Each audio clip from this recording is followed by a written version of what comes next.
Oke, jumpa lagi di Total Politik. Kita masuk ke episode kabar politik yang sudah puluhan, sudah banyak sekali orang yang gua ajak ngobrol di sini dan kali ini gua kedatangan orang yang sangat spesial. Secara personal gua banyak mengerjakan hal-hal yang menantang dan seru dengan beliau ini dan juga gua menyebutnya sebagai Walter Isaacson-nya Indonesia gitu. Ketika Steve Jobs udah mau meninggal waktu itu nanya ke Walter, maukah Anda menuliskan biografi saya? Dan Walter jawab, Anda siapa? Kenapa saya harus menulis biografi Anda? Jadi levelnya orang ini kayak gitulah. Jadi menulis biografi itu udah udah udah nanya Anda siapa? Harus saya tulis biografi Anda. Kalau hidup Anda datar-datar aja ya ngapain saya tulis gitu kan. Udah di level boleh milih kalau biografi dan banyak orang-orang yang meminta gue untuk ikut-ikutan nulis biografi karena beliau ini sendirian main di market itu saat ini katanya gitu sebagai market leader nggak ada pesaing yang serius. Oke, terima kasih. Oh, Selamat datang Kak Fenty yang punya hai. Effendi.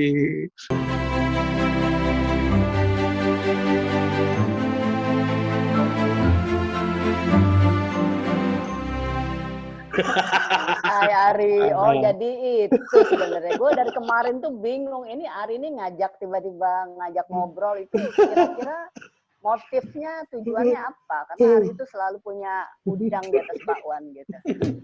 Ternyata dia mau belajar langsung.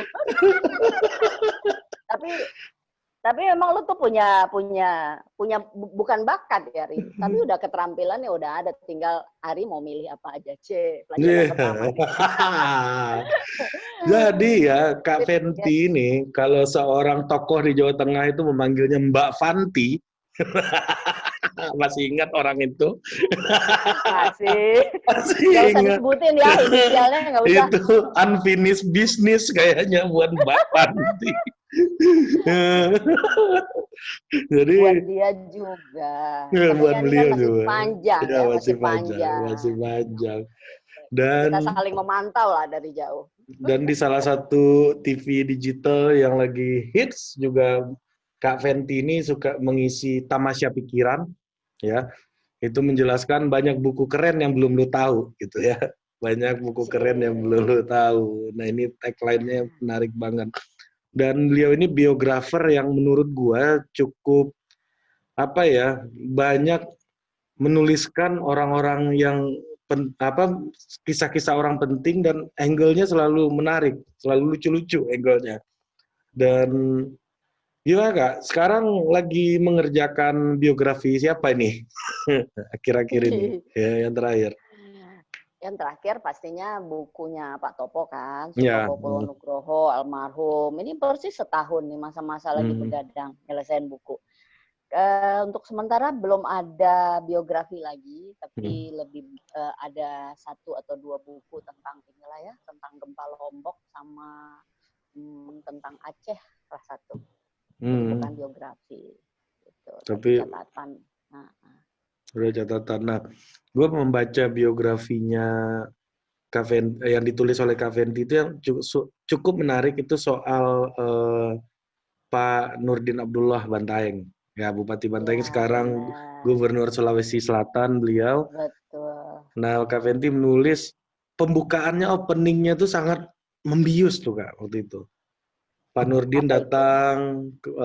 datangi pohon-pohon, dia dibilang orang gila oleh masyarakat karena kerjanya bisik-bisik sama meluk-meluk pohon. Nah, Iya, apa iya, yang dia iya katakan benar-benar. kepada pohon itu, cepatlah besar, tumbuhlah besar, hijaukan Bantaeng. Gitu. Betul. Jadi pohonnya masih kecil-kecil kan itu ada Ya, di taman di pinggir laut itu, di peluk-peluk pohon-pohon. ya. Cepatlah besar. Kayak ini sama anak atau sama apa ya? Mungkin kalau orang lain punya kelangenan entah misalnya burung piaraan atau mobil atau apa, kalau dia tuh ya itu pohon-pohon. Ya, jadi Jadi Kak, melakukan. bagi Kak Fenty, dalam menulis biografi itu apa pentingnya sih hal-hal kecil kayak gitu, Kak? Hmm. Itu hal kecil dalam Iya, tanda kutip. Ini kan cerita orang besar semua yang ditulis. iya. Kecil bukan berarti nggak penting. Iya. Nah, justru dari hal-hal kecil seperti itu sebenarnya kita jadi belajar, kita jadi kenal sosok itu, karakter itu, dan kemudian kita jadi masuk ke cerita dia yang lebih besar lagi. Memang pohon kayaknya sih sepele banget, tapi kalau kita baca misalnya buku apa ya, Life of Tree atau apa gitu kan, dan kalau kita ingat bahwa sebenarnya setiap makhluk hidup itu kan punya bahasanya sendiri, tapi ada bahasa universal yang semua makhluk itu bisa saling interaksi. Nah, itu yang aku lihat dari sosok Pak Nurdin, karena ternyata ketika main ke Bantaeng itu, setiap kali dia bangun, itu bukan hanya taman ya, bukan hanya lapangan di pinggir pantai, setiap jalan yang selesai dia diaspal oleh pemerintah, itu pasti dibangun pohon-pohon. Nah, ini menarik nih buat daerah-daerah. Kalau kita bepergian ke daerah-daerah, banyak orang mengerjakan pekerjaannya parsial. Kepala daerah atau dinas mengerjakan parsial. Bangun jalan, udah selesai. Drainasenya nggak ada. Jangankan pohon, drainase nggak ada. Tapi yang terjadi waktu itu di Bantaeng yang aku lihat adalah jalan dibangun, diaspal, dan kemudian pohon-pohonnya tuh ketika aku datang ke Bantaeng itu pohonnya udah kayak nutupin kayak atap begitu. Karena begitu selesai, langsung perintah kepala daerah, langsung bangun, langsung bangun, langsung bangun. Itu yang dilihat orang jadi hijau royo-royo. Sementara kalau kita ke daerah lain, itu nggak terjadi. Padahal apa susahnya sih? Apa susahnya untuk bersinergi, integrasi, setiap dinas itu ada dirijennya untuk membuat itu jadi lingkungan yang nyaman buat warga kota itu bukan pekerjaan yang sulit. Nah, itu salah satu hal kecil kelihatannya, tapi penting, dan itu sebenarnya bisa dilakukan di mana aja, gitu kira-kira. Jadi itu hal kecil yang ternyata mempengaruhi berbagai macam aspek kehidupan masyarakat yang lebih luas gitu ya. Betul, betul. Itu salah satunya. Terus, apalagi, Ri? Kok gue yang ditanyain? Enggak. Tadi pertanyaannya apa ya? Mudah-mudahan udah kejawab deh kira-kira satu. Itu menarik jadinya. Iya, maksudnya apa sih Kak yang membuat Kak Fenty itu tidak berlanjut biasanya Kak untuk menulis cerita orang? Apakah ini orang datar-datar aja nih gitu? Tapi kalau gue boleh klarifikasi, yang lo bilang nggak berlanjut itu sebenarnya udah selesai. Cuman dia aja momennya nggak dapet, ya kan? Kalau kita harus terus terang, momennya nggak dapet. Bukunya kan sebenarnya udah selesai, gitu loh. Nah, itu perlu klarifikasi tuh, Ri. Ya, ada dua tuh. Apalagi? ada dua tuh ya. Ya itu tadi, aku pikir mungkin lebih cocok orang lain yang menuliskan ya, bukan aku gitu. Dan kadang-kadang aku juga melihat momennya pas apa enggak ya gitu. Kayaknya mungkin itu gabungan antara momen dan enggak pas aku yang nulisin gitu. Jadi mungkin dengan yang lain mungkin lebih pas. Begitu. Jadi apa bedanya Kak? Ini balik lagi ke pertama ya. Biografinya tokoh politik sama yang non politik itu bedanya apa sih? Dalam penulisan sama aja atau gimana sih? Aku nggak tahu ya, emang ada bukunya yang bilang beda. Aku nggak ngerti ya, karena kan aku ini latar belakangnya wartawan ya, wartawan yang selalu melihat dari dua sisi. Kepentingan publiknya apa sih yang menarik buat publik, apa yang bisa didapat oleh publik. Jadi mau dia tokoh politik atau nggak tokoh politik sih sebenarnya arahnya lebih ke sana. Kadang ada yang menarik, tapi sebenarnya nggak penting buat publik. Dalam arti ya kan, tapi ada yang penting buat publik nggak terlalu menarik. Yang idealnya kan bisa gabungan dua gitu. Kalau sebenarnya menarik banget, kalau mau cerita misalnya yang paling menarik dulu pengalamanku juga, dan itu menambah banyak pengalaman ya bukunya Ahmad Saroni. Tapi Juragan Priok ya, Priok. Yoi, itu kan menarik, tapi kalau mau dipikir publik dalam arti luas ya, bukan bahwa orang terinspirasi misalnya ada ya ada sopir yang terinspirasi gara-gara baca bukunya Ahmad Saroni, atau tukang becak yang atau penjaga warung yang terinspirasi dari buku itu, ya. Tapi sisi kepentingan publiknya apa ya? Tapi kan dia bukan pejabat publik waktu itu, jadi ya asik-asik aja cerita crazy ini ya, Crazy Rich Priok. Priok. Gitu.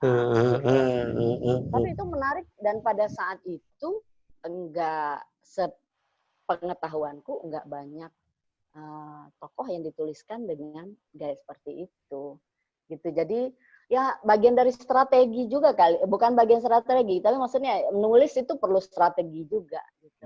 Menulis biografi juga perlu strategi juga, melihat itu. Ya, dan orang yang Kak Fenty tulis ini kan beragam ya, misalnya kayak Pak Karni gitu misalnya.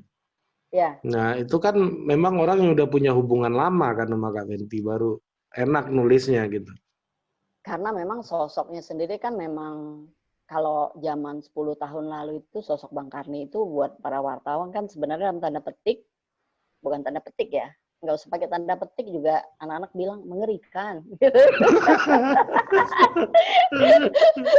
Jadi orang mau pergi rapat sama dia aja bisa ke toilet dulu, atau lagi rapat ke toilet dulu, karena ya maaf jadi menahan stres.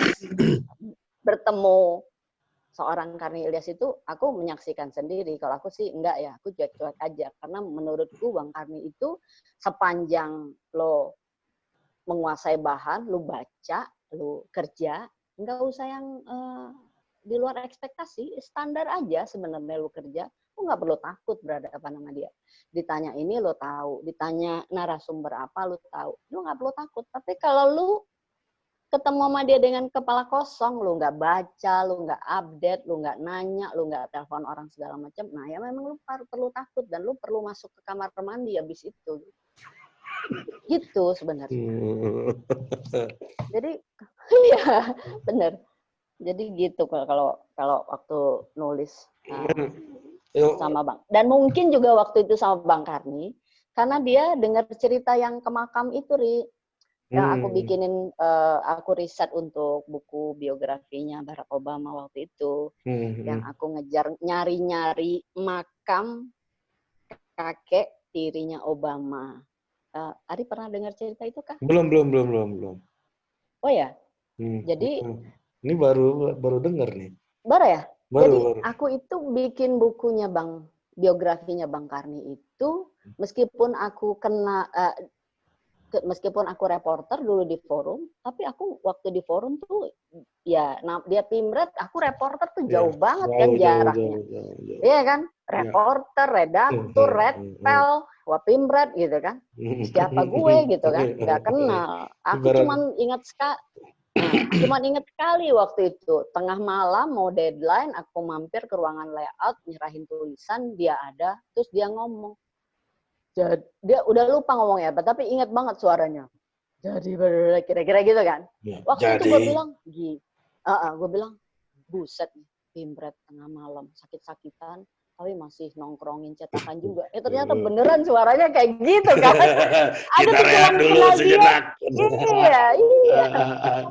Gitu yang kayak gitu. Nah, tapi ketika akhirnya dia bilang, udah kamu aja yang nulis biografi saya, itu karena proses jadi periset yang untuk buku biografinya Barack Obama itu, ada satu informasi yang aku harus recheck, verifikasi, dan itu membuat aku harus keliling di 3 makam di Jogja, buka koran di Kedaulatan Rakyat tahun 60-an, buka koran di Arsip Nasional, dan cerita itu jadinya ya karena mengerjakan itu dan berhasil, akhirnya Bang Karni. Cerita apa sih itu Kak? Boleh sharing Kak? Jadi permintaan dari Washington adalah aku harus memverifikasi apakah benar kakeknya Maya Sutoro, ya kan? Atau ya kan Barack Obama dan Maya Sutoro kan beda bapak, gitu kan?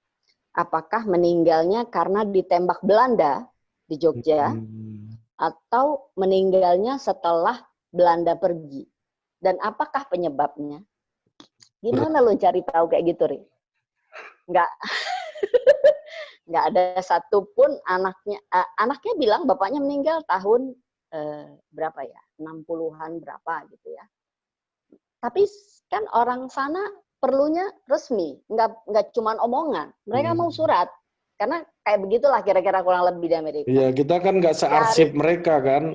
Iya, tapi kan namanya orang sana nganggap Indonesia juga kayak begini. Jadi kan harus berpindah dari satu anaknya si bapak itu ke mana sampai ke Jogja 1-2. Silsilah keluarga aja nggak cukup. Surat kematian kebetulan kelurahannya udah nggak ada lagi, ya kan? Terus surat segala macam di Jogja itu yang dipegang oleh salah satu dari keluarga itu entah di mana karena dia habis pindah jadi berantakan semua. Padahal aku cuma punya waktu 3 hari di Jogja ngurusin segala macam. Akhirnya apa langkah yang harus dilakukan? Karena pergi ke makam jadinya. Karena katanya dia meninggal, jadi bisa ketahuan tahunnya berapa itu ketahuan. Jadi dia meninggal setelah Belanda nggak ada, setelah Belanda pergi, aku lupa tahun 68 atau berapa. Akhirnya ketemu makamnya. Setelah mencari 3 makam, lo kebayang nggak? Makam kita mana ada peta, makam si ini di sini. Dan itu segede lapangan bola. Jadi kalau 3 makam ya 3 lapangan bola, kira-kira gitu ya. Jadi, dan pertanyaan dari Washington masih ada lagi, meninggalnya karena apa? Tetap aja walaupun bukan ditembak Belanda, meninggalnya karena apa? Gimana cara cari tahunya? Akhirnya aku buka arsip di Kedaulatan Rakyat, karena satu-satunya koran tertua di Jogja Kedaulatan Rakyat. Kedaulatan Rakyat itu ada di Jalan Malioboro kantornya, tapi di perpustakaan di sana nggak ada. Mereka bilang itu ada di percetakan, di tempat yang mana lagi. Pergi ke sana nggak ada juga. Ada koran-koran di tahun itu, yang tanggal itu, tapi ada beberapa koran yang edisinya nggak ada pada minggu itu. Mana lagi, Cak? Akhirnya, singkat cerita, akhirnya ketemunya di Jakarta, di Arsip Nasional. Oh, ada. Dan itu cerita. Ada ternyata. Itu pun bukan di koran biasa, tapi di mikrofilm.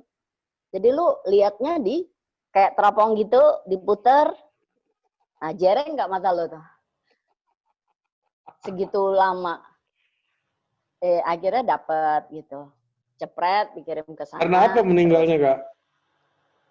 Jatuh ketika memasang korden atau jatuh apa ya, kira-kira begitu. Dan itu ditulis. Dan memang ada, karena dia Kepala Dinas Jawatan Pekerjaan Umum, Jogja. Oh, Kepala PU ya. Ada iklannya, kecil, 5 cm kali berapa, 8. Tapi itu ada.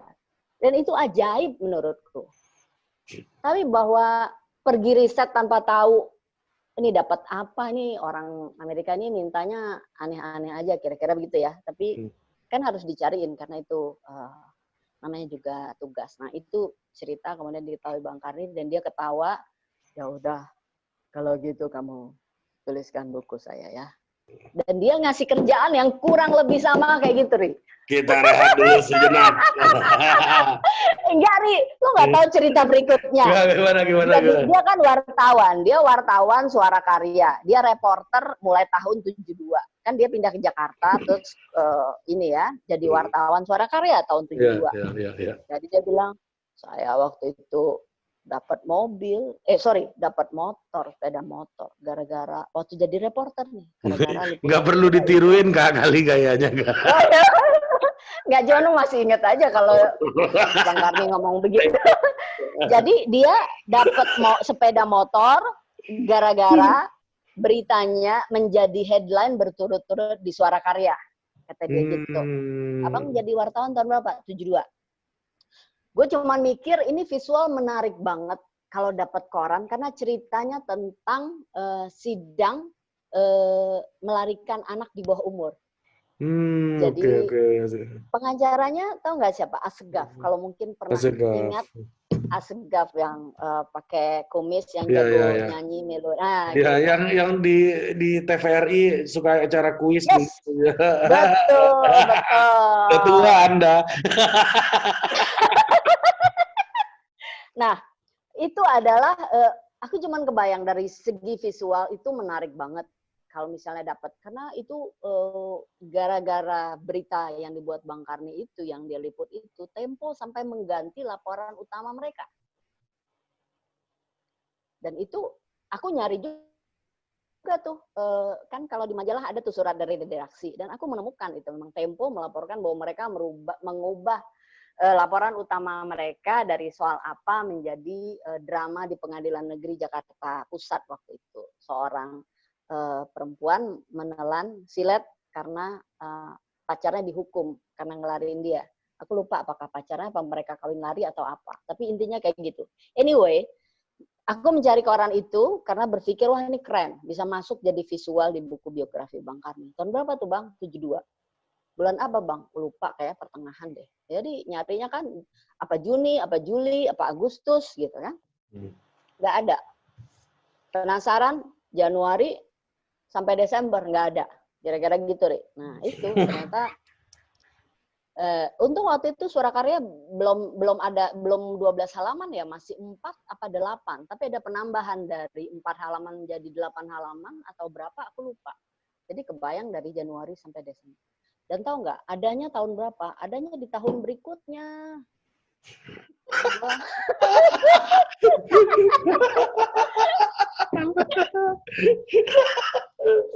Ya, itulah kira-kira romantika. Jadi waktu gua dapat itu beritanya, korannya, gua waktu itu masih kita pakai BlackBerry loh, BlackBerry masih foto. dapat. Tapi itu tahun 73. Terus dia bilang, oh ya? Jangan tanyakan apa yang akan diberikan negara kepada Anda. Tanyakan apa yang akan Anda berikan kepada negara. Mas, itu intermezzo, ya. Itu intermezzo. Kira-kira. Oke. Jadi memang apa namanya? Ya kayak sejarawan ya kerjanya ternyata ya kayak. Ada, kayak sejarawan iya, kayak detektif iya, mirip-mirip semuanya digabung jadi satu, gitulah ininya ya. Dukanya dan yang kalau diceritain sekarang tuh menjadi suka. Gitu. Tapi memang suka, apa namanya berapa lama tuh dulu Kak ngerjain Bang Karni itu?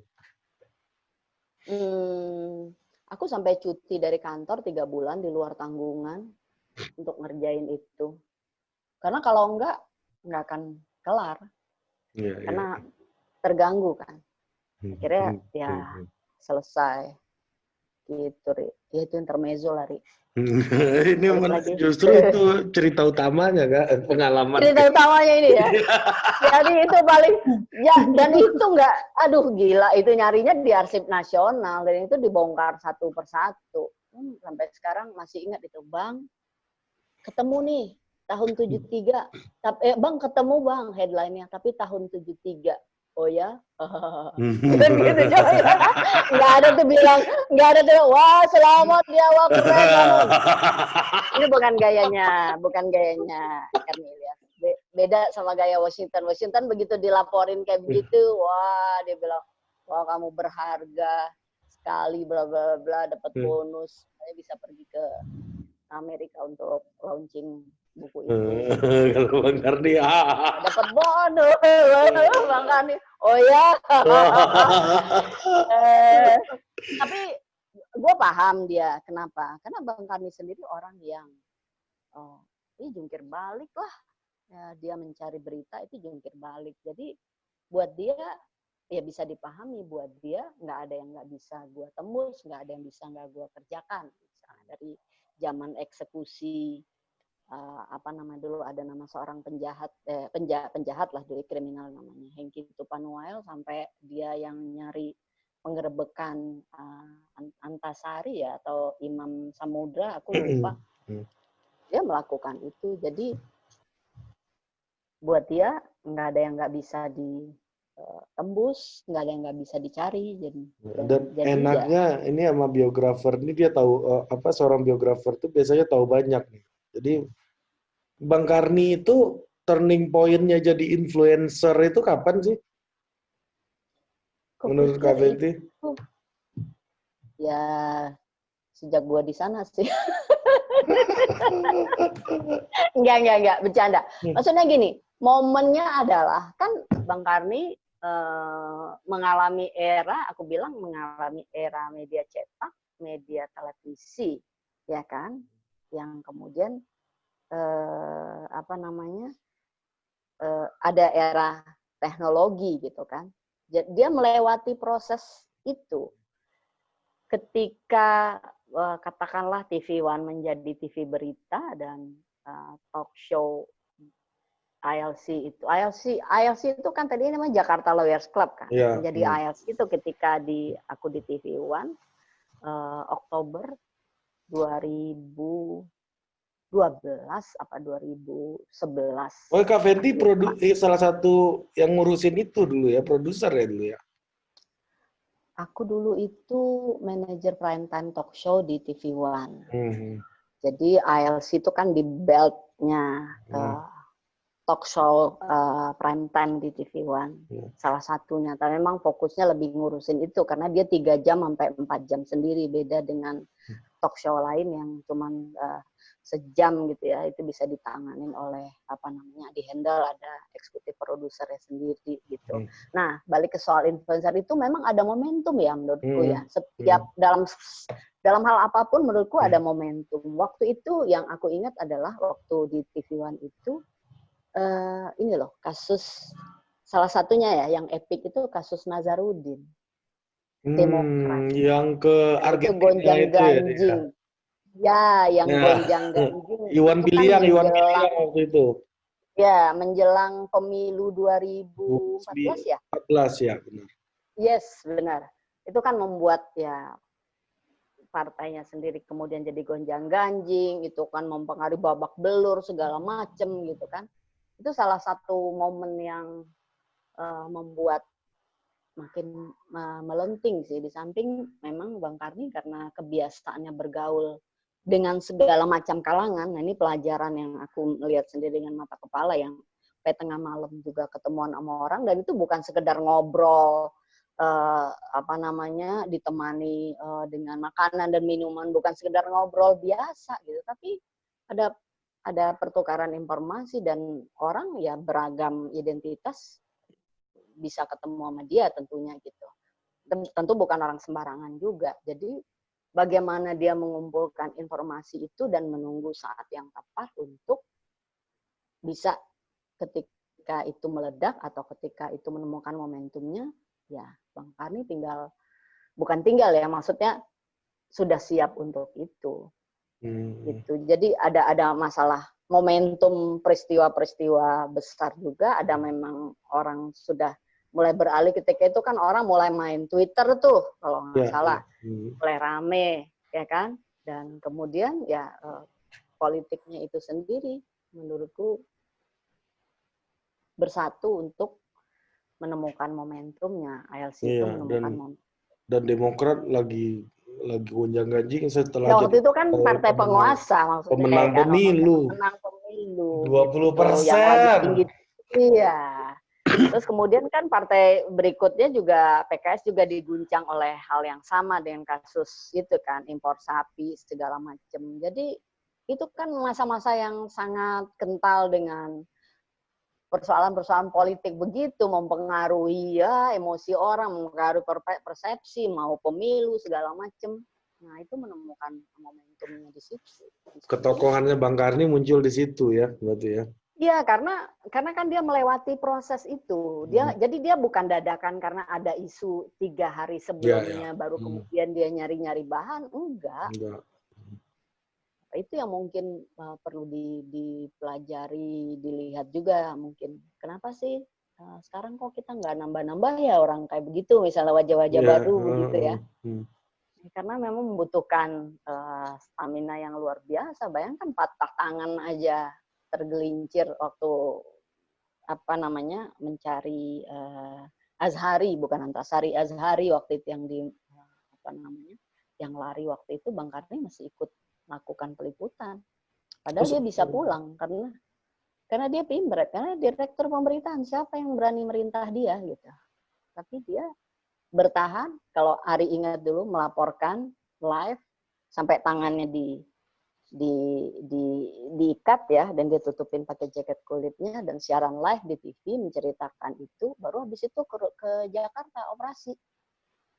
Bayangkan, patah tangan di umur yang enggak lagi muda, yang dokternya bilang, aduh ini emang luar biasa. Oke. Memang apa namanya, kuat banget ya memang si Bang Karni ini, kuat banget sosoknya memang ya. Iya. Iya, maksudnya dia kan bukan seorang pembawa acara yang punya kemampuan komunikasi yang bagus gitu loh. Ya dalam artian secara teknis kayak si Coki Sitohang kan bagus kan gitu loh.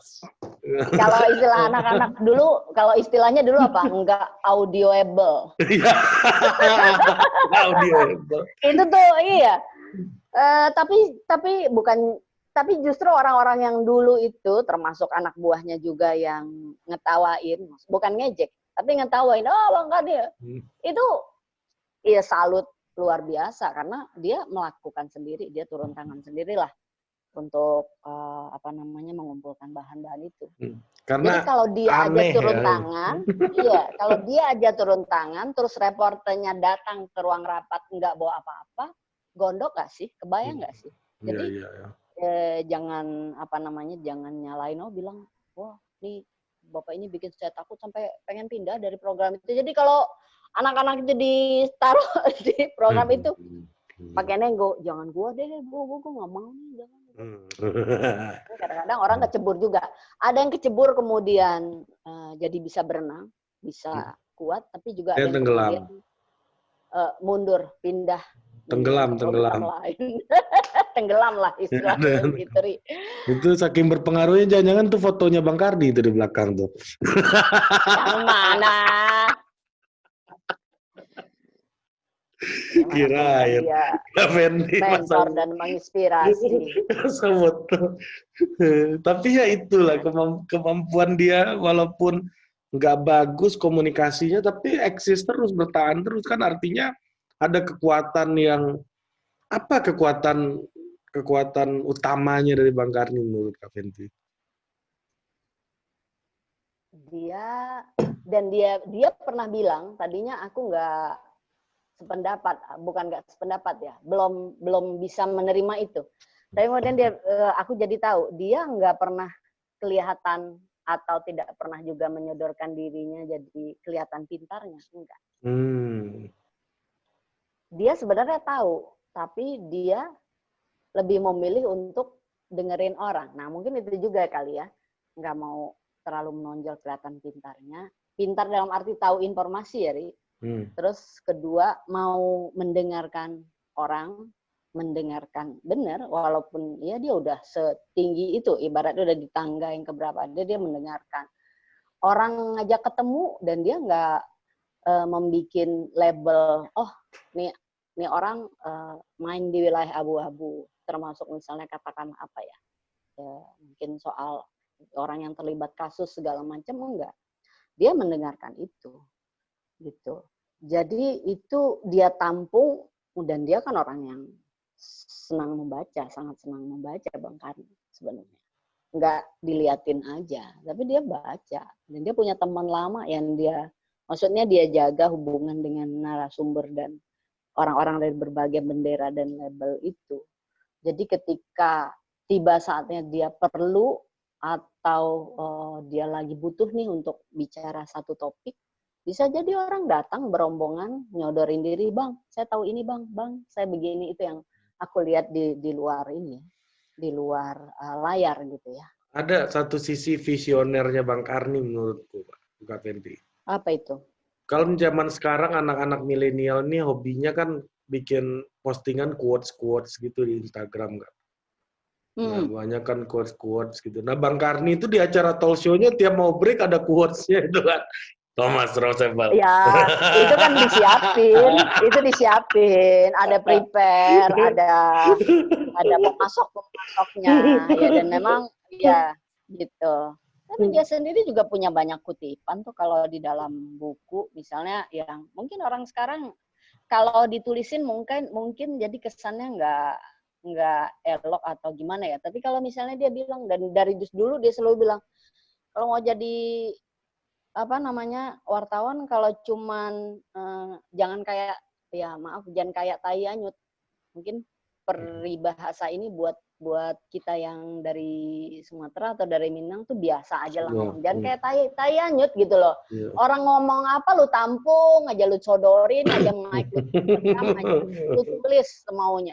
Kalau cuman gitu, sopir gue juga bisa. Gitu. Cuman nyodorin doang, tulis semuanya.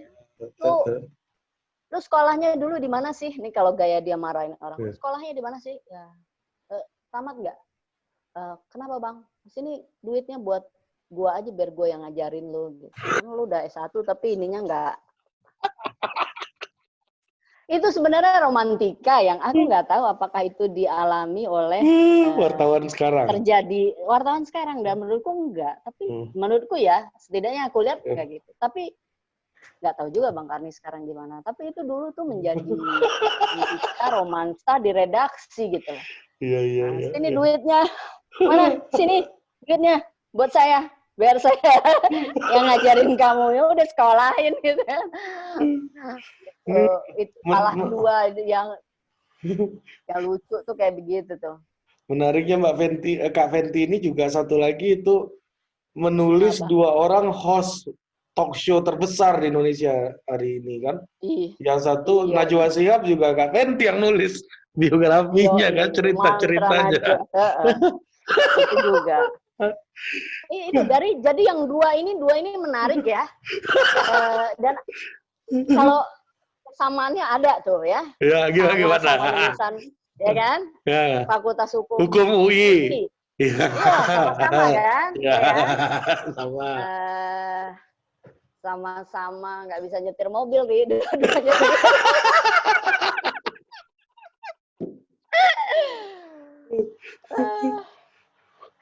Itu dua-dua yang sama. Terus sama-sama senang baca.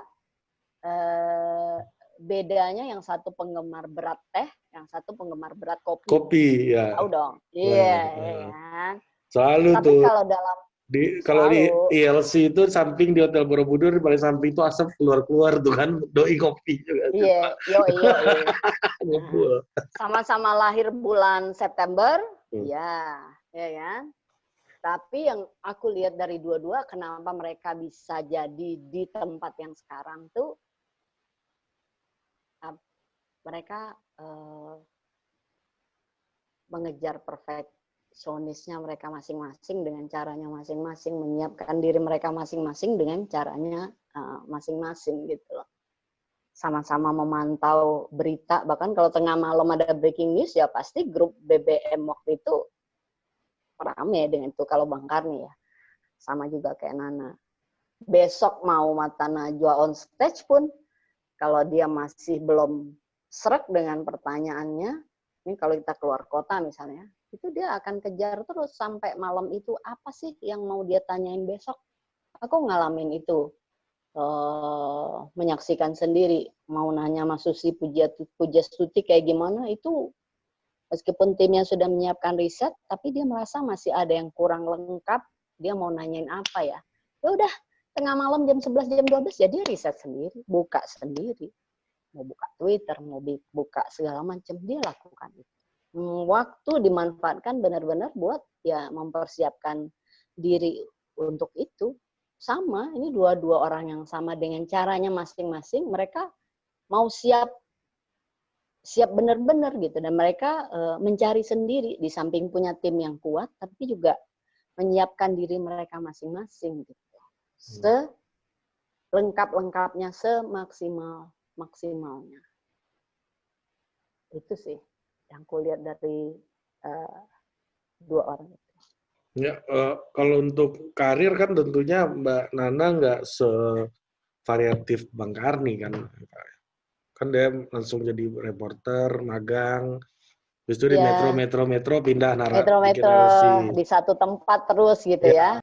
Kalau Bang Karni kan mengalami dari cetak, dari daily, pindah ke majalah, pindah ke TV non berita, pindah akhirnya di TV berita gitu. Tapi tantangannya kan beda-beda juga, Ri.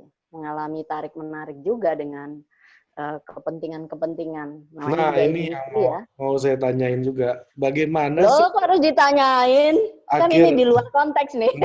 akhirnya orang-orang ini harus berdamai ya? Kan mereka punya Ah, idealisme yang tinggi ya, Mbak ah, Nana ah, sama Bang Karni ini. Bang Karni. Dan harus berdamai dengan, ini yang sering ditanyakan netizen juga, dengan kepentingan pemilik medianya gitu. Cialah. Kan Terus pasti pertanyaannya apa? Mbak Fanti melihat ada negosiasi-negosiasi lah yang mereka lakukan Ya gitu. nggak bisa gue lihat lah, orang gue bukan invisible Nggak di ini. dalam biografi itu Kak Fenti, masa nggak ada nulis itu? Ya. Eh, Sebenarnya Bang Karni bilang sendiri belak-belakan dalam bukunya, karena Iris hmm, lahir untuk berita. hmm, Nggak ada tuh yang intervensi itu selalu ada. Levelnya atau tingkatannya bisa dari yang paling sederhana sampai mungkin harus kuat-kuatan, dan itu yang harus bisa di apa namanya, di kalau nggak diakomodir atau diapain. Tapi kan orang nggak pernah tahu, orang bisa aja langsung bilang, wah ini udah disetir pemilik misalnya, atau wah begini begitu. Yang tahu kan memang cuman mereka berdua itu, Bang Karni dan Mbak Nana. Kan Mbak Nana sampai bikin lapak sendiri sekarang, ya Kalau kan? Bang Karni itu dia dulu pernah tuh sampai bilang, mungkin saking sebel dan saking mungkin ada juga sedikit nelongso atau apa, sampai bilang, kok orang sampai tega nuduh saya kayak begitu ya? Gitu. Pernah ngomong kayak begitu. Nana juga pada level tertentu ya. Tapi kan memang begitulah adanya. Dari dulu sebenarnya kan media ya begitu, Ri. Mau sebelum industri seperti sekarang, sebelum-sebelumnya juga sudah begitu. Zaman Ya, Orde Baru ya kan juga begitu. nggak, poinnya adalah dua orang ini trusted banget bagi publik hari ini gitu kan. Itu. Iya. Kan itu nggak pertanyaan, Ri. Jadi nggak perlu gue jawab, Ri. Enggak. Takut ngomong politik ini. Bukan takut, aku bukan juru bicara dan aku bukan Biografer, enggak, pengamat maksudnya di atau dalam komentator. dari riset yang ibu tulis gitu loh, maksud saya. Ya, Itu ya itu bagaimana? sama Ada seperti nggak yang cerita soal negosiasi dengan kepentingan kapital gitu? kalau diingat-ingat sih, setidaknya sampai ketika, dan sepengetahuanku, misalnya kalau kayak Bang Karni, buku itu, ya mungkin ada 1, 2, tapi itu kan mungkin dia belum buat jadi konsumsi publik kali ya. Tetap, setidaknya dia tetap dengan ILC itu ingin mengangkat sesuatu yang menarik, peristiwa yang menarik dan penting buat publik gitu. Ya, Kan tapi lagian juga kalau kita masuk lebih detail, kalau misalnya kita masuk lebih detail ke dalam sebuah talk show, kan ada tuh teknisnya ada. Misalnya lu punya 1, 2, 3 peristiwa yang menarik pekan itu, yang ketiga-tiganya kuat. Ini nih gue bicara lebih detail, karena kan the devil itu kan selalu in the detail. ya. In the details, ya kan? Topik ini, yang paling kuat tuh sebenarnya ini. Tapi kalau let's say tokohnya atau orang yang dicecar, yang disasar itu enggak mau bicara di situ, lu dapat apa? Gitu. Karena kan ILC ini waktu saat itu ya, karakternya kan memang pro kontra. Meskipun sekarang juga pro kontra, tapi waktu itu kan menurutku rada beda ya. Keras banget. Kalau ada satu tokoh, ya udah tokoh itu harus. Tapi kalau dia nggak bisa datang atau dia nggak boleh datang, mungkin dilarang datang, kan kehilangan juga dari segi show-nya. Banyak yang harus dipikirkan oleh yang bikin show itu gitu loh. Jadi bukan soal intervensinya, tapi lebih mana nih yang lebih, bukan ideal, mana sih yang lebih menarik, 1, 2, atau 3. Setidaknya itu yang aku alami. Berpikir, oh kalau ini nggak, tapi kalau topik kedua, oh dia mau yang ini Bang, yang ini juga mau. Ini bisa kita buat kayak begini-begini, di breakdown rundown-nya. Ini teknis, tapi setidaknya nih membantu menjelaskan juga. Enggak, misalnya ada telepon, itu nggak boleh main. Mungkin itu yang ngomongnya ada juga, tapi kan kita selalu berdebat di situ. Narasumbernya ada apa enggak? Narasumber utama nih. Jangan sampai dibikin topik ini, terus narasumbernya yang utama itu nggak mau datang. Jadi harus dipikir TikTok sampai akhirnya kemudian ternyata jadinya topik nomor 3. Kemudian orang ada proses kayak gitu. Intervensi, lu takut lu apa? Kita banyak hal yang harus dipikirkan dari sekedar itu ya. Ini setidaknya sejauh itu seperti itu. Bahkan ketika udah diangkat pun topik yang dimau oleh orang-orang yang bilang, ini harusnya ngangkat topik ini nih, kalau ini nih. Tetap juga kritik, tetap juga dihajar atau diprotes. Jadi ya. Dan biasanya ini guest bookersnya juga nelpon kan, biasanya lu pro apa kontra gitu. Dia tanyain itu kan. Biasanya kalau di kalau LC, itu sih narasumber yang lebih second ya, sekunder. Tapi narasumber utamanya ini orang yang tahu, narasumber yang saksi mata langsung atau pengambil kebijakan langsung, orang yang terlibat langsung, tokoh utamanya. Kalau dia nggak bisa datang dan nggak bisa juga di counter, ya jadi ya nggak bisa main itu dong. Jadi banyak hal-hal yang harus dipikirkan sih. Iya, kalau gue sih ngelihat ada kedaulatannya Bang Karni itu di TV One gitu. Ketika Pilpres 2014 dia stop gitu kan misalnya kan. Ya orang bisa berbeda pendapat juga sih tentang itu ketika orang bilang bahwa justru kalau misalnya berbeda pendapatnya meruncing, mau langkah apa yang diambil itu sih ya kupikir kan sudah melalui pertimbangan yang matang. Mau tetap jalan kayak Mata Najwa atau mau berhenti kayak ALC, itu kan menurutku ranah masing-masing media itu. Tapi kalau bicara tadi soal intervensi dari yang kecil sampai yang besar pasti ada. Cuman kan sejauh mana nih mau berargumen untuk mengangkat topik ini apa enggak. Itu selalu melalui perdebatan. Tapi pengalamanku sama ILC atau misalnya sama Mata Najwa, nggak ada tuh topik yang misalnya sudah dirancang kemudian tiba-tiba di-drop karena intervensi, enggak. Pasti berusaha, setidaknya ya sepanjang ingatanku, pasti berusaha untuk menyampaikan argumen bahwa ini loh, kalau kita ngangkat ini jadinya begini. Kalau kita ngangkat ini nanti rundown-nya jadi begini. Atau nih arahnya nanti begini. Itu banyak sebenarnya yang dipikirin hal-hal teknis di lain hal selain intervensi itu. Karena kan bukan cuma itu aja programnya. Iya. Dan harinya juga banyak kan. Hari ini intervensi, besok tiba-tiba masuk aja kan. Tanpa diketahui gitu kan. Oke Kak, ini pertanyaan terakhir nih Kak. Tadi Kak Fenty udah nyinggung juga. Apa sih bedanya biografer sama juru bicara nih? Karena udah disinggung, menginspirasi gue untuk bertanya. Gitu. Kenapa harus beda? Beda dong, Ri. Satu buku, satu namanya juga juru bicara. Pasti dia bicara. Ya bisa aja pakai tulisan, sama aja. Tapi ngapain nulis panjang-panjang kalau cuma ngomong 1-2 alinea? Gitu loh, Ri. Masa seteknis itu sih alasannya, Kak? Iya. Ya, kasih yang sophisticated dikit lah. Aku kan memang orangnya berbicara tentang hal-hal kecil.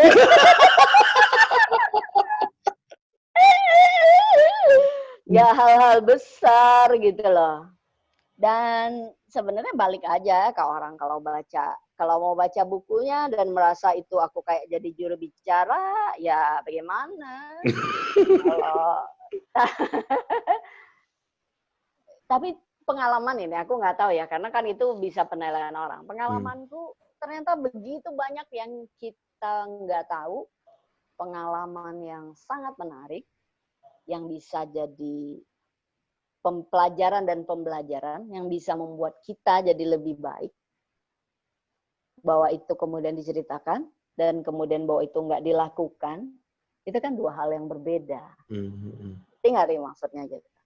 Jadi diceritain aja di buku semua, tapi bisa jadi pengalaman. Kayak tadi sama kayak kita ngobrol awal soal Pak Nurdin, hal-hal kecil penting sebenarnya bisa dilakukan di berbagai daerah, tapi nggak dilakuin. ya udah jadinya kita Ya kayak gitu. mungkin kalau gue bantu untuk menjelaskan ya, kalau Mengkelirkan. biografer itu punya ideologinya sendiri gitu ya. Misalnya orang harus terinspirasi di daerah lain gitu. Misalnya ya kayak Kak Fenty bilang tadi gitu. Sebenarnya Ri, itu kan bahasa yang menjadi muluk-muluk ketika kita ngobrol gini. Iya, iya, ya. Jangan salah, gue sebenarnya kalau lu tanya kenapa gue jadi biografer gitu ya, setelah sekian lama jadi wartawan belasan tahun, kalau mau dibalikin ke sana asalnya, sebenarnya gue itu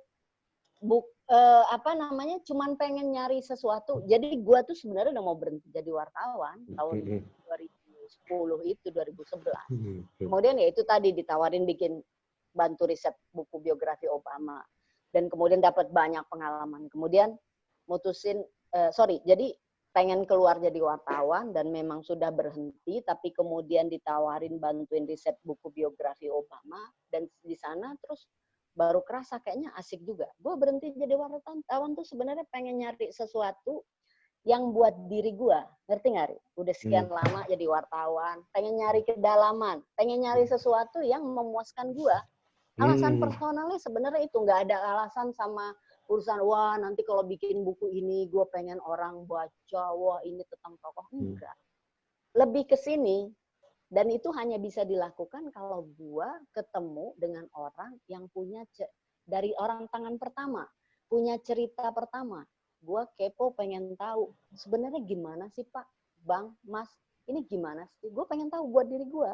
Bahwa karena gue punya latar belakang wartawan, sehingga gue tadi itu kepentingan publik lah, ini menarik apa sekarang itu kemudian jadi nyampur aja, gitu loh. Awalnya itu sebenarnya buat gue pengen tahu kenapa sih bapak ini bisa berhasil, kenapa sih ini enggak? Karena gue kan jadi wartawan, gitu. Kok kepala daerah ini bisa begitu, ini nggak bisa begitu. Dan karena mereka punya trust, mereka cerita, oh ini menariknya harus dikasih tahu ke publik. Nah, jadi justifikasinya itu muncul belakangan, itu yang mendorong jadinya bikin bukunya. Waktu itu awal-awalnya memang tokoh-tokoh politik gitu misalnya. Karena Kemudian berkaitan akhirnya jadi dengan penemuannya. publik. Ya. Iya, karena latar belakang wartawan tadi, karena gue sendiri merasa perlu banyak membaca. Kalau di luar tuh contoh udah begitu banyak. Gue bilang kok ini kok jadi lambat kita kayak siput setelah reformasi kok nggak ada, bukan nggak ada, kok jarang banget ya gitu ya. Gue pengen tahu sebenarnya ini kosmetik aja sih yang dibilangin tentang si bapak ini kepala daerah atau ini sesuatu yang memang benar-benar. Dan itu kan hanya bisa gue lakukan kalau gue turun ke lapangan tanpa gue harus bilang-bilang dulu.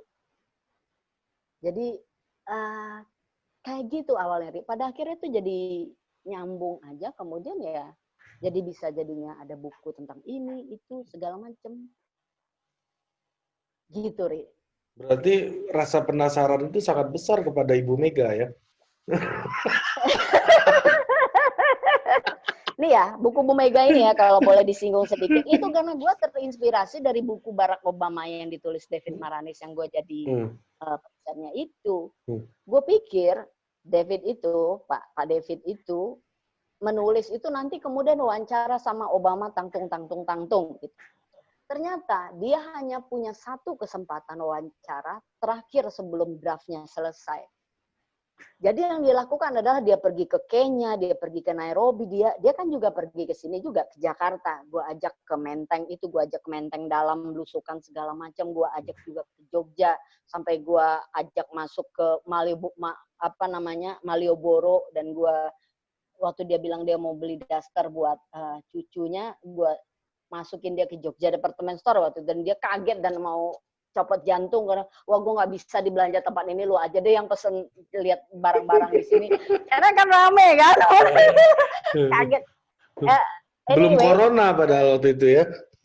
belum, itu tahun 2011. Kenapa gue jadi sampai cerita ke sana ya? Awalnya itu sampai mana sih?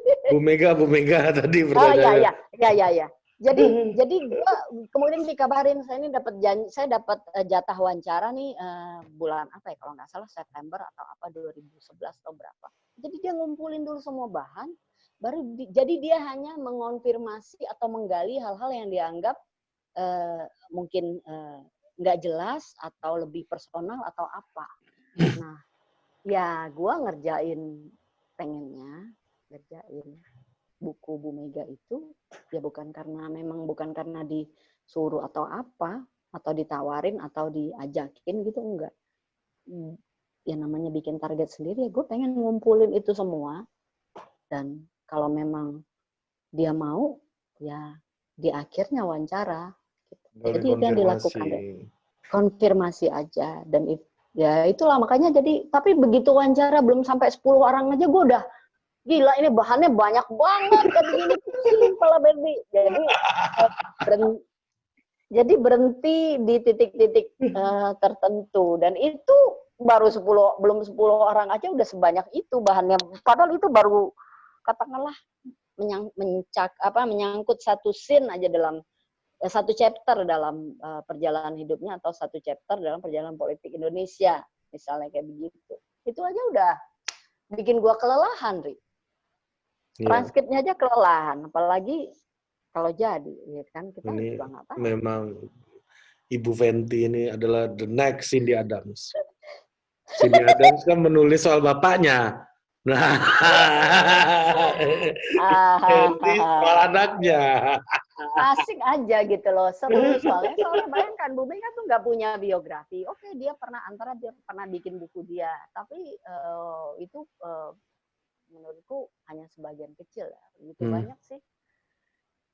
Pengen inilah ya, membuat orang jadi tamasya pikiran lah, Ri. Iya, oke. Tapi nggak ngomongin kebijakan gitu, enggak lah, Ri. Ya, tamasya pikiran tuh di channel sebelah, Kak. Oh gitu ya? Nah, tapi itu frasa aku juga itu. Ya. Yang dipinjam oleh itu ya. Aku nggak tahu itu, tapi aku duluan itu. Ini mah klaim ya, sudahlah. Oke, Kak Fenty, makasih banyak Kak atas waktunya. Sama-sama, Ri, makasih. Mohon maaf kalau ada yang banyak banget cerita menarik ini. Gua berharap nanti kita bahas satu persatu biografinya Kak Fenty. Menukik lagi. Ya, satu persatu ini pengantar ini. Nah, pengantar ya. Pengantar. Nah, habis ini kita bahas. Gua akan baca lagi semua bukunya Kak Fenty. Gua ada di rumah. Menarik. Mau mulai dari bukunya Bang Karni, mau mulai buku Warsito, apa segala, wah. Iya, kita baca aja satu-satu. Wah, ini menarik nih menurut gua nih. Gitu. Apa ini di baliknya ada? Iya, apa? Nah, kalau nggak cerita, kenapa lu nggak cerita ini? Setahu gue ceritanya begitu. Iya. Ada Bima Arya kan? Iya. Dan bahkan gua ada satu draft yang belum diterbitkan. Balik lagi dia ke situ tuh. Kayaknya kan udah gue bilang itu kayaknya menunggu momen. Kak Fenty masih yakin ada momennya? Ya nggak tahu. Kan selalu orang dalam politik kan matinya berkali-kali, tapi hidup juga berkali-kali. Iya benar. Ini biografer. Kalau biografer yang ngomong ini kita udah nggak kuat lah. Kita cuma memantau. Ya, politik orang tuh masih panjang. Iya. Nah, habis ini gue mau kita bahas satu persatu aja Kak. Bima Arya satu, Bambang Sus satu. Kita bahas aja satu-satu. Gitu. Kan ini kan channel bebas ini gue yang punya. Jadi suka-suka gue aja. Suka-suka ya kan. Oke Kak Fenty, makasih banyak Kak Fenty. Produced by Total Politik and powered by haluan.co.